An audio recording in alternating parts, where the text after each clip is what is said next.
ಒಂದಿನ ಒಂದು ಮೇಕೆ ನದಿ ದಡದಲ್ಲಿ ಮೇಯ್ತಾ ಇತ್ತು. ಹಾಂ ಹಾಂ, ಆ ತೀರದ ಹುಲ್ಲು ಇನ್ನೂ ಹಸಿರಾಗಿದೆ, ಅದರ ರುಚಿ ನೋಡಬೇಕು. ನದಿ ದಾಟೋದು ಹೇಗೆ ಅಂತ ಯೋಚಿಸ್ತಿದ್ದಾಗ ಒಂದು ಮರದ ದಿಮ್ಮಿನ ನೋಡ್ತು. ಹಾಂ ಹಾಂ ಹಾಂ ಹಾಂ, ಇದರ ಮೇಲಿಂದ ನದಿ ದಾಟ್ತೇನೆ. ಹಾಂ ಹಾಂ ಹಾಂ. ಅದು ದಿಮ್ಮಿ ಮೇಲೆ ಹತ್ತಿದ್ದಂಗೆ ಮತ್ತೊಂದು ಬದಿಯಿಂದ ಇನ್ನೊಂದು ಮೇಕೆ ಬರುತ್ತಿರೋದನ್ನು ನೋಡ್ತು. ಹಾಂ, ನಾನು ಮೊದಲು ಹೋಗ್ತೇನೆ ಅಂತ ಆ ಮೇಕೆ ಹೇಳ್ತು. ಏಕೆ ನಾನು ಮೊದಲು ಹೋಗ್ತೇನೆ? ಇಲ್ಲ ಇಲ್ಲ, ದಿಮ್ಮಿ ಮೇಲೆ ನಾನು ಮೊದಲು ಹತ್ತಿದ್ದು. ನಾನು ಮೊದಲು ಅಂತ ಇನ್ನೊಂದು ಮೇಕೆ ಹೇಳ್ತು. ಮೊದಲನೇ ಮೇಕೆ ಯೋಚಿಸ್ತು. ಅದರ ತಾತ ಹೇಳಿದ ಕತೆ ಅದಕ್ಕೆ ನೆನಪಾಯಿತು.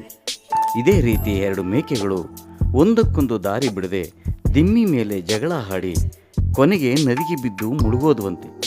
ಮೊದಲನೇ ಮೇಕೆ ಬುದ್ಧಿ ಉಪಯೋಗಿಸಿ, ಹೇ, ಇದು ಜಗಳದ ಸಮಯ ಅಲ್ಲ, ಬುದ್ಧಿ ಉಪಯೋಗಿಸೋಣ. ನಾನು ಬಗ್ಗೆ ಕೂರ್ತೀನಿ, ನೀನು ನನ್ನ ಮೇಲಿಂದ ಜಿಗಿದು ಇನ್ನೊಂದು ತೀರಕ್ಕೆ ಹೋಗು ಅಂತ ಹೇಳಿ ಮೊದಲನೇ ಮೇಕೆ ಬಗ್ಗಿ ಕೂತ್ಕೊಳ್ತು. ಎರಡನೇ ಮೇಕೆ ಜಿಗಿದು ಇನ್ನೊಂದು ಬದಿಗೆ ಹೋಯಿತು. ಧನ್ಯವಾದ ಗೆಳೆಯ, ಬಹಳ ಬುದ್ಧಿವಂತ. ಅವರಿಬ್ಬರು ಅವರವರ ದಾರಿಲಿ ಹೋದರು.